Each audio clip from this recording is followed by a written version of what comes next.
Shalom Bapak Ibu dan saudara-saudari yang terkasih.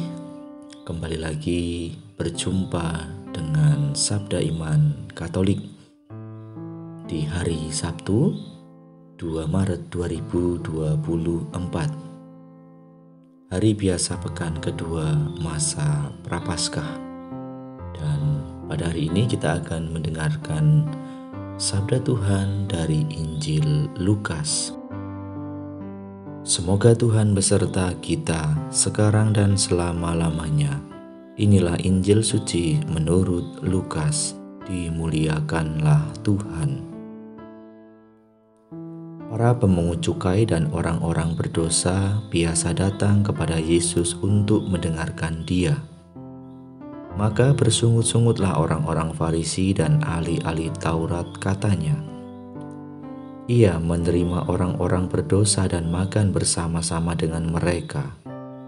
Lalu ia mengatakan perumpamaan ini kepada mereka. Yesus berkata lagi, ada seorang mempunyai 2 anak laki-laki.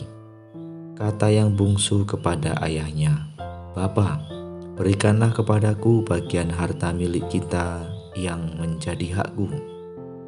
Lalu ayahnya membagi-bagikan harta kekayaan itu di antara mereka. Beberapa hari kemudian anak bungsu itu menjual seluruh bagiannya itu lalu pergi ke negeri yang jauh. Di sana ia memboroskan harta miliknya itu dengan hidup berfoya-foya. Setelah dihabiskannya semuanya, timbullah bencana kelaparan di dalam negeri itu dan ia pun mulai melarat. Lalu ia pergi dan bekerja pada seorang majikan di negeri itu. Orang itu menyuruhnya ke ladang untuk menjaga babinya. Lalu ia ingin mengisi perutnya dengan ampas yang menjadi makanan babi itu. Tetapi tidak seorang pun yang memberikannya kepadanya.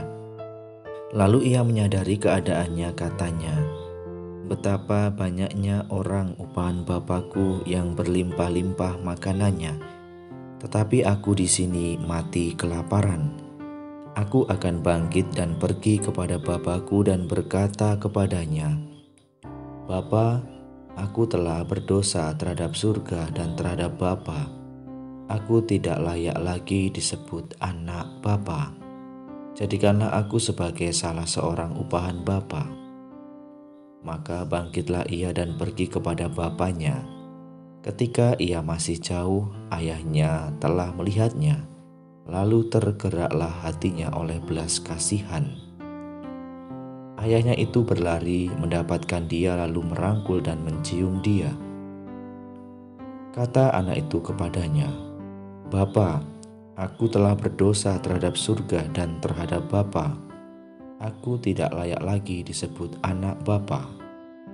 Tetapi ayah itu berkata kepada hamba-hambanya, lekaslah bawa kemari jubah yang terbaik, pakaikanlah itu kepadanya, dan kenakanlah cincin pada jarinya dan sepatu pada kakinya. Dan ambillah anak lembu tambun itu, sembelilah dia dan marilah kita makan dan bersuka cita. Sebab anakku ini telah mati dan menjadi hidup kembali. Ia telah hilang dan didapat kembali. Maka mulailah mereka bersukaria. Tetapi anaknya yang sulung berada di ladang, dan ketika ia pulang dan dekat ke rumah, ia mendengar bunyi seruling dan nyanyian tari-tarian. Lalu ia memanggil salah seorang hamba dan bertanya kepadanya apa arti semuanya itu. Jawab hamba itu, adikmu telah kembali dan ayahmu telah menyembelih anak lembu tambun karena ia mendapatnya kembali dengan sehat. Maka marahlah anak sulung itu dan ia tidak mau masuk. Lalu ayahnya keluar dan berbicara dengan dia. Tetapi ia menjawab ayahnya, katanya, telah bertahun-tahun aku melayani Bapa dan belum pernah aku melanggar perintah Bapa. Tetapi kepadaku belum pernah Bapa memberikan seekor anak kambing untuk bersuka cita dengan sahabat-sahabatku. Tetapi baru saja datang anak bapa yang telah memboroskan harta kekayaan bapa bersama-sama dengan pelacur-pelacur, maka bapa menyembelih anak lembu tambun itu untuk dia. Kata ayahnya kepadanya, "Anakku, engkau selalu bersama-sama dengan aku, dan segala kepunyaanku adalah kepunyaanmu. Kita patut bersukacita dan bergembira, karena adikmu telah mati dan menjadi hidup kembali. Ia telah hilang dan didapat kembali." Demikianlah sabda Tuhan. Terpujilah Kristus.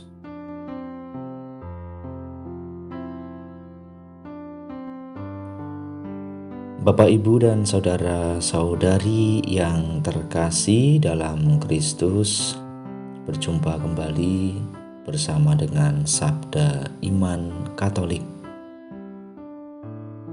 Dalam bacaan Injil yang kita dengarkan pada hari ini,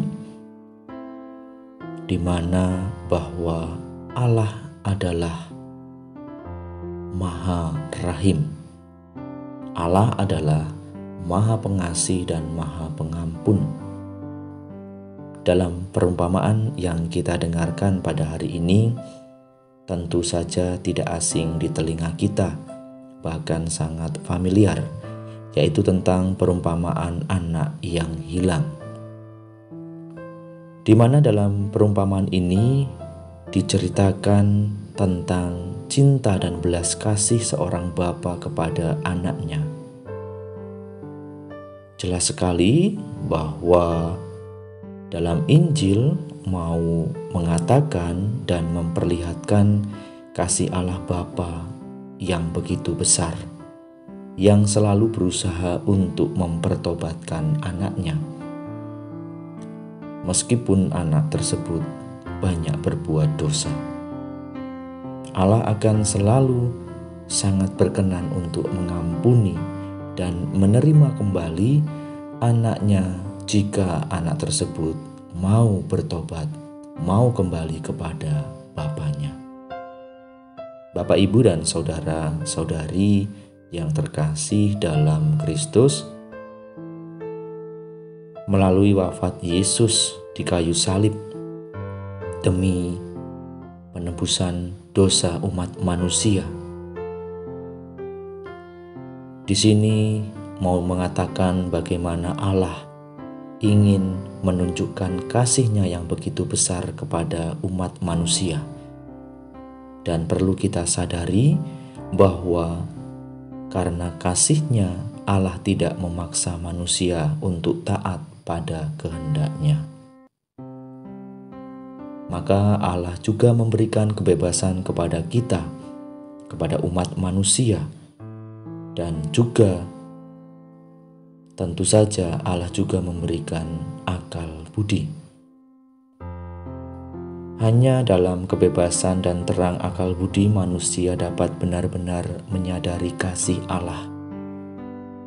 Sebaliknya, dengan tindakan kedosaan kita meninggalkan Allah, menjadi anak yang hilang seperti yang diceritakan dalam kisah Injil pada hari ini. Mengapa bisa terjadi kita jatuh ke dalam dosa? Ini biasanya karena keinginan untuk memanjakan hawa nafsu dalam pribadi kita. Padahal pemanjaan akan hawa nafsu hanya akan membawa pada penderitaan.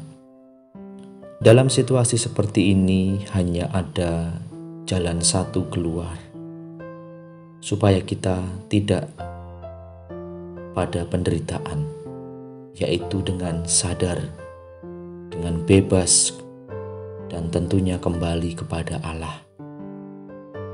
Untuk apa kita kembali kepada Allah? Tentu saja untuk memperoleh hidup yang baru, hidup yang berharga, hidup yang bahagia.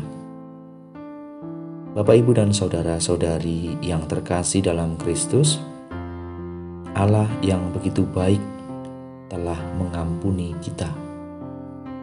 Kita seringkali jatuh dalam dosa, tetapi Allah selalu mengampuni kita. Lalu pertanyaan untuk kita, apakah kita bersedia juga untuk memaafkan dan mengampuni sesama kita yang mungkin telah melukai hati kita? Bapa Suci Paus Fransiskus pernah mengatakan bahwa sebagai manusia kita harus selalu bersedia untuk mengampuni. Maka Bapak, Ibu, dan saudara-saudari yang terkasih dalam Kristus, melalui sabda Tuhan pada hari ini, Tuhan ingin kita menjadi pribadi yang berjiwa terbuka untuk memohon dan memberi pengampunan. Kita harus berani mengakui kesalahan yang telah kita lakukan dan kita memohon ampun kepada Allah. Semoga melalui bacaan Injil Sabda Tuhan pada hari ini, kita dapat melaksanakannya, mempraktekannya di dalam kehidupan kita sehari-hari. Kemuliaan kepada Bapa dan Putra dan Roh Kudus, seperti pada permulaan, sekarang, selalu, dan sepanjang segala abad. Amin.